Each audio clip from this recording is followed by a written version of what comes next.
ট্রাইফিকার video দেখবেন। তো বিপরীত দল থেকে প্রথম ট্রাইফিকারটা করা হইতেছে, তো তার ট্রাইফিকারটা মিস হয়ে গেল। ট্রাইফিকার দেওয়া হয়েছে মূলত 3টা করে। তো এখন আমাদের দল থেকে ট্রাইফিকার করতে যেতেছে তুষার। তো দেখতে থাকেন সকলেই, তুষারের ট্রাইফিকারটা গোল হয়ে গেল। বিপরীত দলের একটা থেকে একটাই মিস, আর আমরা একটা থেকে একটা দিয়ে ফেললো আমাদের দলে তুষার। তো এখন বিপরীত দল থেকে সেকেন্ড মাইটটা মারার জন্য যেতেছে আরেক ভাই।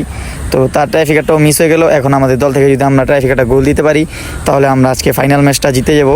তো এখন আমাদের দল থেকে ট্রাইফিকার করার জন্য যেতেছে পায়েল, কারণ আমাদের 2টা থেকে যদি 2টাই গোল হয়ে যায় 3 নাম্বার মাইট আর মারণ লাগবে না। আর বিপরীত দল 2টা থেকে 2টাই মিস করছে। তো এখন বলতে বলতে পায়েল মাইটটা মারলো। তো সকলে পায়েলের মাইটটা দেখতে থাকেন। তো আলহামদুলিল্লাহ পায়েলের গোলে আজকের ম্যাচটা আমরা ফাইনাল জিতে গেলাম।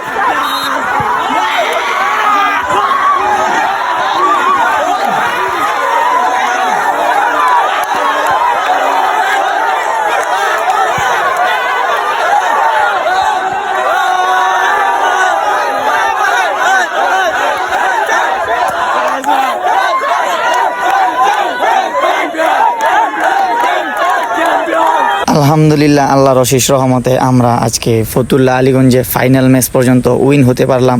আল্লাহ তাআলার অশেষ রহমতে আমরা ফাইনালটা শেষ ম্যাচ জিতে ফেললাম। তো এইদিকে অসংখ্য ভালোবাসা দিছে আলীগঞ্জের মানুষ, আমাদের পক্ষ থেকে তাদের জন্য অসংখ্য ধন্যবাদ এবং দোয়া রইল। তো দেখতেই পারতেছেন সকলে আমাকে অসংখ্য ভালোবাসেন এবং সেই জন্য আমার সাথে ছবি তুলতেছে এক এক করে। আর আপনারা সকলেই জানেন যে আমরা রবিউল ভাই, অনিক ভাই, ইফতি ভাই, ইয়াসিন ভাই, তুর্কি ভাই তাদের দলে আমরা খেলতেছি। এইখানে আমাদের ছবি আছে, আপনারা বুঝতেই পারতেছেন আমরা তাদের দলেই শুরু থেকে শেষ পর্যন্ত খেলছি আলহামদুলিল্লাহ। তো কিছুক্ষণের মধ্যেই পুরস্কার বিতরণ শুরু হয়ে যাবে। আশা করি সকলে পুরো ভিডিওটা দেখবেন, না হলে বুঝতে পারবেন না কে কোন পুরস্কারটা পেলো। তো কিছুক্ষণের মধ্যেই আমাদের পুরস্কার বিতরণ শুরু হয়ে যাবে। তো এখন প্রধান অতিথি বক্তব্য করতেছেন, তারপরই আমাদের পুরস্কার বিতরণের পালা শুরু হয়ে যাবে। এইদিকে রেফারি আর জাজমেন্টদেরকে পুরস্কার দিতেছে প্রধান অতিথি, কারণ তারা আমাদের খেলাটাকে সুন্দরভাবে পরিচালনা করছে। তারা অত্যন্ত ভালোভাবে আমাদের খেলাটা পরিচালনা করছে যাতে করে কোনো বিশৃঙ্খল সৃষ্টি না হয়। আমাদের পক্ষ থেকে তাদেরকে অসংখ্য ধন্যবাদ জানাই। আর কমিটির কথা না বললেই নয়, তারা যেহেতু চমৎকার একটা আয়োজন করছে যা বলে প্রকাশ করা